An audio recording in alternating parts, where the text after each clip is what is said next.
ಕಟಕ ರಾಶಿಯವರ ಸೆಪ್ಟೆಂಬರ್ ತಿಂಗಳ ಮಾಸ ಭವಿಷ್ಯ ಯಾವ ರೀತಿ ಇರುತ್ತೆ, ಯಾವ ಕೆಲಸಗಳು ಮಾಡೋದ್ರಿಂದ ಅದೃಷ್ಟ ಬರುತ್ತೆ, ಎಲ್ಲವನ್ನ ಕೂಡ ಪರಿಪೂರ್ಣವಾಗಿ ತಿಳಿದುಕೊಳ್ಳೋಣ ಬನ್ನಿ. ಮೊದಲನೇ ಸಾರಿ ನಮ್ಮ ಚಾನಲ್ಗೆ ಬಂದಿದ್ರೆ ದಯವಿಟ್ಟು ಸಬ್ಸ್ಕ್ರೈಬ್ ಮಾಡ್ಕೊಡಿ, ಹಾಗೆ ಬೆಲ್ ಐಕಾನ್ ಕೂಡ ಕ್ಲಿಕ್ ಮಾಡ್ಕೊಡಿ ಅಂತ ಹೇಳ್ತಾ, ಇದು ಕಟಕ ರಾಶಿಯವರ ಸೆಪ್ಟೆಂಬರ್ ತಿಂಗಳ ಮಾಸ ಭವಿಷ್ಯ. ಈ ಮಾಸದಲ್ಲಿ ನವರಾತ್ರಿಗಳು ಬರುತ್ತೆ.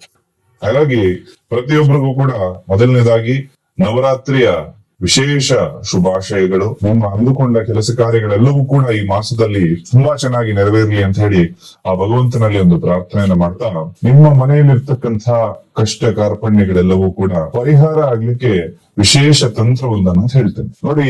ನಿಮ್ಮ ಶತ್ರುಗಳಿಂದ ಆಗ್ತಕ್ಕಂತಹ ಸಮಸ್ಯೆಗಳು ಅಥವಾ ಮಾಟ ಮಂತ್ರ ಸಮಸ್ಯೆಗಳು, ಯಾರೋ ಏನೋ ಮಾಡಿಸ್ಬಿಟ್ಟಿದ್ದಾರೆ, ನಮ್ಗೆ ಡೌಟ್ ಇರುತ್ತೆ ಮಾಡಿಸಿದ್ದಾರೆ ಅಂತ ಹೇಳಿ, ವಿಶೇಷವಾಗಿ ಮನೆಯಲ್ಲೇ ಕೂತ್ಕೊಂಡು ಈ ವಿಶೇಷ ತಂತ್ರವನ್ನ ಮಾಡೋದ್ರಿಂದ ಈ ಸಮಸ್ಯೆಗಳೆಲ್ಲವೂ ಕೂಡ ಪರಿಹಾರ ಆಗುತ್ತೆ.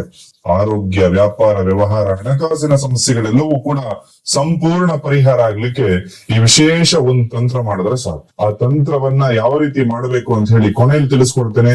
ಮೊದಲನೇದಾಗಿ ಈ ಮಾಸದಲ್ಲಿ ಇರ್ತಕ್ಕಂತಹ ಗ್ರಹಗತಿಗಳ ಬದಲಾವಣೆಗಳು ಯಾವುದು, ಆ ಗ್ರಹಗತಿಗಳ ಬದಲಾವಣೆಯಿಂದಾಗಿ ನಿಮಗೆ ಇರತಕ್ಕಂತಹ ಫಲಿತಾಂಶಗಳೇನು ಅಂತ ನೋಡೋದಾದ್ರೆ, ಆಗಸ್ಟ್ 30ಕ್ಕೆ ಬುಧ ಗ್ರಹ ಸಿಂಹರಾಶಿಯ ಪ್ರವೇಶ ಮಾಡಿದ್ರೆ, ಸೆಪ್ಟೆಂಬರ್ 13ಕ್ಕೆ ಮಂಗಳ ಅಂದ್ರೆ ಕುಜ ಗ್ರಹ ಸಿಂಹರಾಶಿಯ ಪ್ರವೇಶ ಮಾಡ್ತಾನೆ. ಸೆಪ್ಟೆಂಬರ್ 15ಕ್ಕೆ ಶುಕ್ರ ಕೂಡ ಸಿಂಹರಾಶಿಯ ಪ್ರವೇಶ ಮಾಡ್ತಕ್ಕಂಥದ್ದು. ಬುಧ ಗ್ರಹ ಕನ್ಯಾ ರಾಶಿಯ ಪ್ರವೇಶವನ್ನ ಅದೇ ದಿನ ಮಾಡ್ತಾನೆ.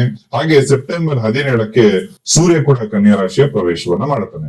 ಇದು ಈ ಮಾಸದಲ್ಲಿ ಇರ್ತಕ್ಕಂತಹ ಗ್ರಹಗತಿಗಳ ಬದಲಾವಣೆಗಳು. ಇದರಿಂದಾಗಿ ಕಟಕ ರಾಶಿಯವರ ಜೀವನದಲ್ಲಿ ಆಗ್ತಕ್ಕಂತಹ ಲಕ್ಷಣಗಳೇನು ಅಂದ್ರೆ, ಶುಕ್ರನ ಈ ಒಂದು ಸಂಚಾರದಿಂದಾಗಿ ಸ್ವಲ್ಪ ವಿವಾಹ ಯೋಗಗಳು ಕೂಡ ಕಟಕ ರಾಶಿಯವರಿಗೆ ಈ ಮಾಸದಲ್ಲಿ ಆಗ್ತಕ್ಕಂಥದ್ದು. ಅಂದ್ರೆ ಮದುವೆ ಮಾತುಕತೆ ಆಗ್ತಕ್ಕಂಥದ್ದು, ಅಥವಾ ಮನೆಯವರೆಲ್ಲ ಒಪ್ಪಿ ಒಂದು ಹುಡುಗಿಯನ್ನ ನೋಡಿ ಅಥವಾ ಒಂದು ಹುಡುಗನನ್ನ ನೋಡಿ, ಒಳ್ಳೆ ಹುಡುಗ, ಒಳ್ಳೆ ವರ, ಒಳ್ಳೆ ವಧು ಅಂತ ಹೇಳಿ ನಿಮಗೆ ಒಂದು ಸೆಲೆಕ್ಟ್ ಮಾಡಿ ನಿಮಗೆ ಇಷ್ಟ ಆಗಿ ಒಂದು ವಿವಾಹಕ್ಕೆ ಕೂಡ ಆಗ್ತಕ್ಕಂತಹ ಲಕ್ಷಣಗಳೆಲ್ಲವೂ ಕೂಡ ಈ ಮಾಸದಲ್ಲಿ ಇರತಕ್ಕಂಥದ್ದು. ಬಹುತೇಕ ಕಟಕ ರಾಶಿಯವರಿಗೆ ವಿವಾಹ ಯಾರಿಗಾಗಿಲ್ಲ ಅವರೆಲ್ಲರೂ ಕೂಡ ವಿವಾಹ ಯೋಗಗಳು ಕೂಡ ಕೂಡಿ ಬರುತ್ತೆ. ಸಂತಾನ ಫಲ ಇಲ್ಲದವರಿಗೆ ಖಂಡಿತವಾಗ್ಲೂ ಕೂಡ ಸಂತಾನ ಫಲ ಅಂತಕ್ಕದ್ದು ಕೂಡ ಖಂಡಿತವಾಗ್ಲೂ ನಿರ್ಮಾಣ ಆಗುತ್ತೆ. ಯಾರಾದ್ರೂ ಒಂದು ದಂಪತಿಗಳು IVF ಮಾಡಿಸ್ಕೋಬೇಕು ಅಂತ ಹೇಳಿ ಡಾಕ್ಟರ್ ಏನಾದ್ರು ಹೇಳಿತ್ತು ಅಂದ್ರೆ, ಈ ಮಾಸದಲ್ಲಿ ಖಂಡಿತವಾಗ್ಲೂ ಯಾವುದೇ ಒಂದು ಸಪೋರ್ಟ್, ಎಕ್ಸ್ಟರ್ನಲ್ ಸಪೋರ್ಟ್ ಇಲ್ಲದೆ ಗ್ರಹಗತಿಗಳ ಬಲದಿಂದಾಗಿ ಸಂತಾನ ಫಲ ಆಗ್ತಕ್ಕಂತಹ ಲಕ್ಷಣಗಳು ಈ ಮಾಸದಲ್ಲಿ ಇರುತ್ತೆ. ಹಾಗೆ ವ್ಯಾಪಾರಿಗಳಿಗೆ ಮುನ್ನಡೆ. ವ್ಯಾಪಾರಿಗಳಂದ್ರೆ ಪ್ರತಿದಿನದ ಟ್ರಾನ್ಸಾಕ್ಷನ್ ಯಾರ್ಯಾರು ಮಾಡ್ತಾರೆ, ಪ್ರತಿದಿನ ಒಂದು ಕೊಳ್ಳುವಿಕೆ ಯಾರು ಮಾಡ್ತಾರಲ್ಲ, ಆ ಎಲ್ಲಾ ವ್ಯಾಪಾರಿಗಳಿಗೂ ಕೂಡ ಶುಭವಾದಂತಹ ಮಾಸ ಈ ಒಂದು ಸೆಪ್ಟೆಂಬರ್ ತಿಂಗಳಲ್ಲಿ ಇರ್ತಕ್ಕಂಥದ್ದು. ಕೀರ್ತಿ, ಗೌರವ ಎಲ್ಲವೂ ಕೂಡ ನಿಮ್ಮನ್ನ ಹುಡುಕಿಕೊಂಡು ಬರುತ್ತೆ. ಅಂದ್ರೆ ನೀವು ಮಾಡಿರ್ತಕ್ಕಂತಹ ಕೆಲಸ ಕಾರ್ಯಗಳೆಲ್ಲವೂ ಕೂಡ ಈ ಹಿಂದೆ ಏನೇನು ಮಾಡಿದ್ರಲ್ಲ ಅದ್ಯಾರು ಜನ ಗುರುತಿಸ್ತಾ ಇಲ್ಲ ಅಂದ್ರೆ, ಯಾರೋ ಒಬ್ಬರಿಂದಾಗಿ ಗುರುತಿಸಿ ಮನ್ನಣೆ ಪಡೆದು ಕಟಕ ರಾಶಿಯವರಿಗೆ ಮಾನ ಸನ್ಮಾನಗಳಾಗ್ತಕ್ಕಂತಹ ಲಕ್ಷಣಗಳು ಕೂಡ ಈ ಮಾಸದಲ್ಲಿ ಅತ್ಯಂತ ಇರತಕ್ಕಂಥದ್ದು. ಹಾಗೆ ಒಂದಷ್ಟು ಕಾಸ್ಟ್ಲಿ ಉಡುಗೊರೆಗಳು ಕೂಡ ಈ ಮಾಸದಲ್ಲಿ, ಯಾರ್ಯಾರು ನಿಮ್ಮ ಬರ್ತ್ಡೇ ಇರುತ್ತಲ್ಲ, ವಿಶೇಷವಾಗಿ ಒಂದಷ್ಟು ಆನಿವರ್ಸರಿಗಳಿರುವಂತವರು, ವಿಶೇಷ ದಿನಗಳು ಯಾರ್ಯಾರು ಇರುತ್ತಲ್ಲ, ಖಂಡಿತವಾಗ್ಲೂ ಕೂಡ ನಿಮ್ಮೆಲ್ಲರೂ ಕೂಡ ಒಂದು ಕಾಸ್ಟ್ಲಿ ಗಿಫ್ಟ್ ಬರ್ತಕ್ಕಂತಹ ಲಕ್ಷಣಗಳು ಕೂಡ ಈ ಮಾಸದಲ್ಲಿ ತುಂಬಾ ಚೆನ್ನಾಗಿರುತ್ತೆ. ಹಾಗೆ ತಿಂಗಳ 15ರ ನಂತರದಲ್ಲಿ ವೃತ್ತಿಯಲ್ಲಿ, ಅಂದ್ರೆ ಸೆಪ್ಟೆಂಬರ್ 15ರ ನಂತರ ವಿಶೇಷವಾಗಿ ಯಾವುದೇ ಕೆಲಸವನ್ನ ಮಾಡ್ತಾ ಇರಿ, ಒಂದಷ್ಟು ಪ್ರಮೋಷನ್ ಮಾಡ್ತಕ್ಕಂಥದ್ದು, ಪ್ರಮೋಷನ್ ಸಿಗ್ತಕ್ಕಂಥದ್ದು.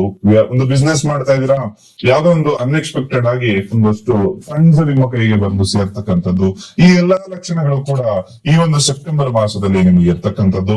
ರೋಗ ನಿವಾರಣೆ ಅಂತಕ್ಕಂಥದ್ದು ಬರುತ್ತೆ. ಅಂದ್ರೆ ರೋಗಕಾರಕ ಆಗ್ತಕ್ಕಂಥದ್ದು, ಯಾವುದೇ ಗ್ರಹಗತಿಗಳು ನಿಮ್ಗೆ ರೋಗಕಾರಕನಾಗಿದ್ರೆ, ಈ ರೋಗ ತುಂಬಾ ದೀರ್ಘ ಸಮಯದಿಂದ ನಿಮ್ಮನ್ನ ಕಾಡ್ತಾ ಇತ್ತು ಅಂದ್ರೆ ಆ ಸಮಸ್ಯೆ ಪರಿಹಾರ ಆಗ್ಬೇಕು, ಆ ಒಂದು ನೋವುಗಳು ದೂರ ಆಗ್ಬೇಕು, ಸಮಸ್ಯೆಗಳು ದೂರ ಆಗ್ಬೇಕು. ಈ ಎಲ್ಲವೂ ಕೂಡ ರೋಗ ನಿವಾರಣೆ ಆಗ್ತಕ್ಕಂಥದ್ದು ಈ ಸೆಪ್ಟೆಂಬರ್ 15ರ ನಂತರ ಖಂಡಿತವಾಗ್ಲೂ ಕಟಕ ರಾಶಿಯವರ ಜೀವನದಲ್ಲಿ ಬರಬಹುದಂತದ್ದು. ಹಾಗೆ ಮನಸ್ಸಿಗೆ ಹಿಡಿಸಿದಂತಹ ಕೆಲಸವನ್ನ ಮಾಡಿ ಮನಸ್ಸು ತೃಪ್ತಿ ಆಗ್ತಕ್ಕಂಥದ್ದು, ಸಂತೋಷ ಪಡ್ತಕ್ಕಂಥದ್ದು ಎಲ್ಲವೂ ಕೂಡ ಈ ಮಾಸದಲ್ಲಿ ಕಟಕ ರಾಶಿಯವರ ಜೀವನದಲ್ಲಿ ಬರುತ್ತೆ. ಈ ಒಂದು ಕಟಕ ರಾಶಿಯವರ ಕುಟುಂಬಸ್ಥರಿಗೆ ಹಲವಾರು ರೀತಿಯಾಗಿರ್ತಕ್ಕಂತಹ ಆರೋಗ್ಯ ಸಮಸ್ಯೆಗಳು ಈ ಮಾಸದಲ್ಲಿ ಬರಬಹುದು. ಅದರಲ್ಲಿ ಮುಖ್ಯವಾಗಿ ಜ್ವರ ಬರತಕ್ಕಂಥದ್ದು. ಯಾರ್ಯಾರು ಕಟಕ ರಾಶಿಯವರು ಇರ್ತಾರಲ್ಲ, ನಿಮ್ಮ ಧರ್ಮಪತ್ನಿ ಅಥವಾ ನಿಮ್ಮ ಗಂಡ ಯಾರಿರ್ತಾರೆ ಅವರಿಗೆ ಸ್ವಲ್ಪ ರಕ್ತಕ್ಕೆ ಸಂಬಂಧಪಟ್ಟಂತಹ ಸಮಸ್ಯೆಗಳು ಈ ಮಾಸದಲ್ಲಿ ಉದ್ಭವ ಆಗ್ತಕ್ಕಂತಹ ಲಕ್ಷಣಗಳಿರುತ್ತೆ. ಹಾಗಾಗಿ ಎಲ್ಲರೂ ಕೂಡ ಏನ್ ಮಾಡಿ ಅಂದ್ರೆ ಒಂದಷ್ಟು ಸ್ತೋತ್ರಗಳನ್ನ ಹೇಳ್ತೇನೆ, ಆ ಸ್ತೋತ್ರಗಳನ್ನ ಅವರ ಪರವಾಗಿ ನೀವು ಜಪವನ್ನ ಮಾಡ್ಕೊಳ್ಳಿ, ಇದರಿಂದಾಗಿ ನಿಮ್ಗೆ ಶುಭವಾಗುತ್ತೆ. ಆ ಮಂತ್ರ ಯಾವುದು ಅಂದ್ರೆ ಓಂ ನಮೋ ಭಗವತೆ ವಾಸುದೇವಾಯ. ಈ ಮಂತ್ರವನ್ನ ದಿನನಿತ್ಯ 108 ಬಾರಿ ಜಪವನ್ನ ಮಾಡ್ಕೊಳ್ಳಿ, ಶುಭವಾಗುತ್ತೆ. ಹಾಗೆ ಒಂದಷ್ಟು ದಾಂಪತ್ಯದಲ್ಲಿ ಸಮಸ್ಯೆಗಳು ಸಾಮಾನ್ಯವಾಗಿ ಕಟಕ ರಾಶಿಯವರ ಜೀವನದಲ್ಲಿ ಇದ್ದೇ ಇರುತ್ತೆ. ಅಂದ್ರೆ ನೀವು ಏನೋ ಹೇಳ್ತಾ ಇರ್ತೀರಿ, ಅವ್ರು ಇನ್ನೊಂದೇನೋ ಹೇಳ್ತಾ ಇರ್ತಾರೆ, ಇಷ್ಟ ಆಗ್ತಾ ಇರೋದಿಲ್ಲ. ಒಂದಷ್ಟು ಮಿಕ್ಸ್ಚರ್ ಅನ್ನೋದು ಖಂಡಿತವಾಗ್ಲು ಕಟಕ ರಾಶಿಯವರ ಜೀವನದಲ್ಲಿ, ದಾಂಪತ್ಯ ಜೀವನದಲ್ಲಿ ಇರತಕ್ಕಂಥದ್ದು ಇರುತ್ತೆ. ಅದು ಒಂದು ಹೆಜ್ಜೆ ಮುಂದೆ ಹೋಗಿ ಕೈ ಎತ್ತುವ ಮಟ್ಟಕ್ಕೂ ಕೂಡ ಜಗಳ ಆಗ್ತಕ್ಕಂತಹ ಲಕ್ಷಣಗಳಿರುತ್ತೆ. ಹಾಗಾಗಿ ಸ್ವಲ್ಪ ಒಂದು ಕೋಪ ಅಂತಕ್ಕಂಥದ್ದನ್ನ ಈ ಮಾಸದಲ್ಲಿ ನೀವು ಕಂಟ್ರೋಲ್ ಅಲ್ಲಿ ಇಟ್ಕೊಳ್ಳೇಬೇಕು. ಆದಾಗ ಮಾತ್ರ ಖಂಡಿತವಾಗ್ಲೂ ನಿಮ್ಗೆ ಅಭಿವೃದ್ಧಿ ಅಂತಕ್ಕಂಥದ್ದು ಸಿಗುತ್ತೆ. ಇಲ್ಲ ಅಂದ್ರೆ ವಿನಾಕಾರಣ ಒಂದು ಸಮಸ್ಯೆಗೆ ನೀವು ಸಿಕ್ಕಾಕೊಳ್ಳೋ ತರ ಆಗುತ್ತೆ. ಸ್ವಲ್ಪ ಎಚ್ಚರಿಕೆಯಿಂದ ಇರಿ. ಈ ಜಗಳಗಳಾಗ್ತಕ್ಕಂಥದ್ದು 3ನೇ ವ್ಯಕ್ತಿಯಿಂದ ಅಂತಕ್ಕಂಥದ್ದು ಇಲ್ಲಿ ಗಮನಾರ್ಹ ಸಂಗತಿ. ಹಾಗಾಗಿ ಈ ಸಮಸ್ಯೆಗಳು ದೂರ ಆಗ್ಬೇಕು, ಕಷ್ಟ ನಷ್ಟಗಳೆಲ್ಲವೂ ಕೂಡ ದೂರ ಆಗ್ಬೇಕು ಅಂದಾಗ ಈ ತಂತ್ರ ಪರಿಹಾರವನ್ನ ಮಾಡ್ಕೊಳ್ಳೋದು ಒಳ್ಳೇದಾಗುತ್ತೆ. ಹಾಗೆ ಈ ಒಂದು ಮಾಸದಲ್ಲಿ ಸರ್ಕಾರಿ ಕೆಲಸ ಕಾರ್ಯಗಳಿಗೆ ಯಾರಾದ್ರೂ ಹೋಗ್ತಾ ಇದ್ರೆ, ಅಂದ್ರೆ ನಿಮ್ಮ ವೃತ್ತಿ ಸರ್ಕಾರಿ ಕೆಲಸ ಅಲ್ಲ, ಸರ್ಕಾರದಿಂದ ನಿಮಗೆ ಆಗ್ಬೇಕಾದಂತಹ ಕೆಲಸಗಳು, ಯಾವ್ದೋ ಒಂದು ರಿಪೋರ್ಟ್ ಬೇಕಾಗಿರುತ್ತೆ, ಅಥವಾ ಯಾವ್ದೋ ಒಂದು ಸ್ಯಾಂಕ್ಷನ್ ಲೆಟರ್, ಅಥವಾ ನೀವೊಂದು ಕಾಂಟ್ರಾಕ್ಟರ್ ಆಗಿತ್ತು ಅಂದ್ರೆ ಸರ್ಕಾರದಿಂದ ಅಪ್ರೂವಲ್ ಆಗ್ಬೇಕಾಗಿರುತ್ತೆ, ದುಡ್ಡು ಬರ್ಬೇಕಾಗಿರುತ್ತೆ. ಈ ಎಲ್ಲವೂ ಕೂಡ ಬರತಕ್ಕಂತಹ ಮಾಸ ಈ ಒಂದು ಸೆಪ್ಟೆಂಬರ್ ಮಾಸ ಅಂತ ಹೇಳ್ತೇನೆ. ಹಾಗೆ ವಯಸ್ಕರಿಗೆ, ಕಟಕ ರಾಶಿಯ ಯಾರಾದ್ರೂ ವಯಸ್ಕರಿತ್ತು ಅಂದ್ರೆ ಒಂದಷ್ಟು ದೇವರ ಪ್ರಾರ್ಥನೆಯನ್ನ ಮಾಡ್ಕೊಳ್ಳಿ. ಈ ಮಾಸದಲ್ಲಿ ದೇವರ ಸ್ತೋತ್ರವನ್ನ ಹೇಳ್ಕೊಳ್ಳಿ. ಇದರಿಂದಾಗಿ ನಿಮ್ಮ ಮನಸ್ಸಿಗೆ ನೆಮ್ಮದಿ ಇಲ್ಲದಂತಹ ಒಂದು ವಾತಾವರಣ ಇತ್ತು ಅಂದ್ರೆ ಮನಸ್ಸಿಗೆ ಒಂದಷ್ಟು ನೆಮ್ಮದಿ ಅಂತಕ್ಕಂಥದ್ದು ಬರುತ್ತೆ. ಹಾಗೆ ಪ್ರತಿನಿತ್ಯ ಲಲಿತಾ ಸಹಸ್ರನಾಮವನ್ನ ನೀವೆಲ್ಲರೂ ಕೂಡ ಓದೋದು ಅತ್ಯಂತ ಶುಭದಾಯಕ ಫಲಗಳನ್ನ ನಿಮ್ಗೆ ನೀಡುತ್ತೆ. ಹಾಗೆ ಬೆಳ್ಳಿ ಬಂಗಾರ ರೇಷ್ಮೆ ವ್ಯಾಪಾರಿಗಳಿಗೆ ಈ ಮಾಸ ಶುಭವಾಗಿರುತ್ತೆ. ಹಾಗೆ ಡಾಕ್ಟರ್, ಇಂಜಿನಿಯರ್ ಎಲ್ರಿಗೂ ಕೂಡ ಸ್ವಲ್ಪ ಮಿಶ್ರ ಫಲಗಳು ಈ ಮಾಸದಲ್ಲಿರುತ್ತೆ. ಹನುಮಾನ್ ಚಾಲೀಸವನ್ನ ಪ್ರತಿನಿತ್ಯ ಓದ್ಕೊಳ್ಳಿ. ಹಾಗೆ ರಾತ್ರಿ ನಿದ್ದೆ ಬರದಂತವರು ಕೂಡ ಈ ಹನುಮಾನ್ ಚಾಲೀಸವನ್ನ ಓದೋದ್ರಿಂದ ಬೇಗ ಶೀಘ್ರವಾಗಿ ನಿದ್ದೆ ಅಂತಕ್ಕಂಥದ್ದು ಕೂಡ ನಿಮ್ಗೆ ಪ್ರಾಪ್ತಿಯಾಗುತ್ತೆ. ಹಾಗೆ ಎಲ್ಲಾ ಸಮಸ್ಯೆಗಳು ಕೂಡ ನಿಮ್ಮದೆಲ್ಲದೂ ಯಾವುದೇ ಸಮಸ್ಯೆಗಳಿದ್ರು ಕೂಡ ಪೂರ್ಣವಾಗಿ ಪರಿಹಾರ ಆಗ್ಲಿಕ್ಕೆ, ಶತ್ರುಬಾಧೆಗಳು, ಮಾಟ ಮಂತ್ರ ಸಮಸ್ಯೆಗಳು ಎಲ್ಲವೂ ಕೂಡ ಪರಿಹಾರ ಆಗ್ಲಿಕ್ಕೆ ವಿಶೇಷ ತಂತ್ರ ಒಂದು ಹೇಳ್ತೀನಿ ಅಂತ ಹೇಳಿದ್ದೆ. ಆ ತಂತ್ರದ ಪೂರ್ಣ ಮಾಹಿತಿ ಯಾವ ತರ ಇರುತ್ತೆ ಅಂತ ನೋಡೋಣ ಬನ್ನಿ. ವಿಡಿಯೋದ ಮೊದಲಿನಲ್ಲಿ ಹೇಳಿದಂಗೆ ಶತ್ರುಬಾಧೆ ಆಗಿರ್ಬೋದು, ಮಾಟ ಮಂತ್ರ ದೋಷಗಳಾಗಿರ್ಬೋದು, ಆರೋಗ್ಯ, ವ್ಯಾಪಾರ, ವ್ಯವಹಾರ, ಹಣಕಾಸಿನ ಸಮಸ್ಯೆಗಳಾಗಿರ್ಬೋದು, ಮನೆಗೆ ದಟ್ಟ ದಾರಿದ್ರ್ಯತನ ಬಂದಿದ್ರು ಈ ಒಂದು ಸಣ್ಣ ತಂತ್ರ ಪರಿಹಾರವನ್ನ ನಿಮ್ಮ ಮನೆಯಲ್ಲಿ ನೀವು ಮಾಡೋದ್ರಿಂದ ಖಂಡಿತವಾಗ್ಲೂ ಕೂಡ ಅತ್ಯಂತ ಶುಭ ಫಲಗಳು ನಿಮಗೆ ಸಿಗುತ್ತೆ. ಯಾವಾಗ ಮಾಡ್ಬೇಕು ಅಂದ್ರೆ ಈ ನವರಾತ್ರಿ ಸಂದರ್ಭದಲ್ಲಿ 9 ದಿನಗಳು ಪ್ಲಸ್ 1 ದಿನ ವಿಜಯದಶಮಿ ದಿನ ಕೂಡ ಮಾಡಬೇಕಾಗತ್ತೆ. ಈ ರೀತಿ ಮಾಡೋದ್ರಿಂದ ಮನೆಯಲ್ಲಿರ್ತಕ್ಕಂತಹ ದುಷ್ಟಶಕ್ತಿಗಳು, ಕೆಟ್ಟ ಶಕ್ತಿಗಳು, ಮನೆಯ ಜನರ ಮನಸ್ಸಿನಲ್ಲಿ ಇರತಕ್ಕಂತಹ ಕೆಟ್ಟ ವಿಚಾರಗಳು, ಮೊದಲನೇದಾಗಿ ನಮ್ಮ ಒಂದು ಏಳಿಗೆ ಆಗ್ಲಿಕ್ಕೆ ನಮ್ಮ ಸುತ್ತಮುತ್ತಲಿನರು ನಮ್ಗೆ ಸ್ವಲ್ಪ ಬೆಂಬಲವಾಗಿ ನಿಲ್ಬೇಕಾಗತ್ತೆ. ಹಾಗೆ ಪ್ರತಿಯೊಬ್ಬರು ಕೂಡ ಗುರಿಯ ಕಡೆ ಹೋಗ್ಲಿಕ್ಕೆ ಈ ಒಂದು ತಂತ್ರವನ್ನ ಮಾಡೋದ್ರಿಂದ ಅತ್ಯಂತ ಶುಭದಾಯಕ ಫಲಗಳು ಸಿಗುತ್ತೆ. ಈ ತಂತ್ರ ಪರಿಹಾರವನ್ನ ಮಾಡೋದ್ರಿಂದ ಮನೆಯ ಪ್ರತಿಯೊಬ್ಬರಿಗೂ ಕೂಡ ಶುಭವಾಗುತ್ತೆ. ಆ ತಂತ್ರ ಹೇಗೆ ಮಾಡಬೇಕು ಅಂದ್ರೆ ಒಂದು ಪಂಚ ದೀಪವನ್ನ ಹಚ್ಬೇಕು. ಪಂಚದೀಪ ಅಂದ್ರೆ 5 ದೀಪಗಳ ಅಂದ್ರೆ ಅಲ್ಲ, ಇಲ್ಲಿ 5 ಎಣ್ಣೆಗಳ ಮಿಶ್ರಣವನ್ನ ಮಾಡಿರ್ತಕ್ಕಂತಹ ಒಂದು ದೀಪವನ್ನ ನೀವು ನಿಮ್ಮ ಮನೆಯಲ್ಲಿ ಹಚ್ಚಬೇಕಾಗುತ್ತೆ. ಈ ಯಾವ ಎಣ್ಣೆಗಳು ಅಂದ್ರೆ ಪ್ರಮುಖವಾಗಿ ನಾವು ದೀಪವನ್ನು ಹಚ್ಚತಕ್ಕಂಥದ್ದು ಎಳ್ಳೆಣ್ಣೆಯಲ್ಲಿ. ಹಾಗಾಗಿ ಎಳ್ಳೆಣ್ಣೆ, ತುಪ್ಪ, ಹರಳೆಣ್ಣೆ, ಹಿಪ್ಪೆ ಎಣ್ಣೆ ಅಂದ್ರೆ ಅದು ಗ್ರಂಥಿಗೆ ಅಂಗಡಿಯಲ್ಲಿ ಸುಲಭವಾಗಿ ಸಿಗ್ತಕ್ಕಂಥದ್ದು ಹಿಪ್ಪೆ ಎಣ್ಣೆ ಅಂತ. ಹಿಪ್ಪೆ ಎಣ್ಣೆಯ ಜೊತೆಗೆ ಬೇವಿನ ಎಣ್ಣೆ ಅಂತ ಹೇಳಿ ಈ 5 ಎಣ್ಣೆಗಳನ್ನ ತೆಗೆದುಕೊಂಡು ಸಮನಾಗಿ ಮಿಶ್ರ ಮಾಡ್ಕೊಳ್ಬೇಕು. ಸಮನಾಗಿ 5 ಎಣ್ಣೆಗಳನ್ನ ಕೂಡ ಮಿಶ್ರಣ ಮಾಡ್ಕೋಬೇಕು. ಅದರಲ್ಲಿ ತುಪ್ಪ ಕೂಡ ಸೇರ್ಕೊಂಡಿರ್ತದೆ. 5 ಎಣ್ಣೆಗಳಂದ್ರೆ ತುಪ್ಪವೂ ಕೂಡ ಒಂದು ಎಣ್ಣೆ ರೀತಿಯನ್ನು.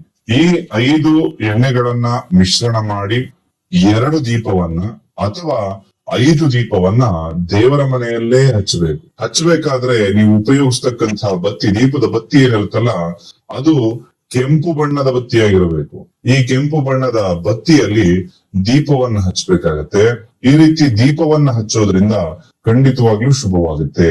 ಶುಭವಾಗೋದ್ರ ಜೊತೆಗೆ ನಿಮ್ಮ ಎಲ್ಲ ಕೆಲಸ ಕಾರ್ಯಗಳು, ಮನೆ ಕಟ್ಟೋದಕ್ಕಾಗ್ತಾ ಇಲ್ಲ, ನಿಂತೋಗಿದೆ, ಈ ಎಲ್ಲಾ ಸಮಸ್ಯೆಗಳು ಕೂಡ ಇಲ್ಲಿಂದನೇ ನಿಮ್ಗೆ ಪರಿಹಾರ ಆಗ್ತಕ್ಕಂಥದ್ದು ನಿಮ್ಮ ಮನೆಯಿಂದಲೇ ಸ್ಟಾರ್ಟ್ ಆಗುತ್ತೆ. ಹಾಗೆ ಇದು ಎಲ್ಲಿ ಹಚ್ಬೇಕು, ಯಾವ ದಿಕ್ಕಿಗೆ ಹಚ್ಬೇಕು ಅಂದ್ರೆ ವಿಶೇಷವಾಗಿರ್ತಕ್ಕಂಥದ್ದು ಸರ್ವ ಕಾರ್ಯ ಸಿದ್ಧಿ ಯಂತ್ರ ಅಂತ ಬರ್ತದೆ. ಈ ಸರ್ವ ಕಾರ್ಯ ಸಿದ್ಧಿ ಯಂತ್ರದ ಮುಂದೆ ಇದನ್ನ ಹಚ್ಬೇಕಾಗತ್ತೆ. ಈ ಯಂತ್ರಗಳು ನಿಮಗೆ ಅಂಗಡಿಯಲ್ಲಿ ಸಿಗ್ತಕ್ಕಂಥದ್ದಲ್ಲ, ಇದನ್ನ ಕೈಯಲ್ಲಿ ಬರೆದಿರ್ತಕ್ಕಂತಹ ಯಂತ್ರಗಳು.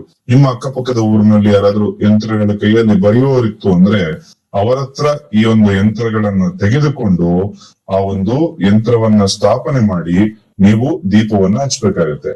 ಲಲಿತಾ ಸಹಸ್ರನಾಮದ ಪಾರಾಯಣವನ್ನ ಮಾಡ್ತಾ ಕುಂಕುಮ ಅರ್ಚನೆಯನ್ನ ಮಾಡಿಕೊಂಡು ಆ ಕುಂಕುಮವನ್ನ ಪ್ರತಿನಿತ್ಯ ನಿಮ್ಮ ಹಣೆಗೆ ಇಟ್ಕೊಳ್ಳೋದಕ್ಕೆ ಬಳಸ್ಕೊಳ್ಳಿ.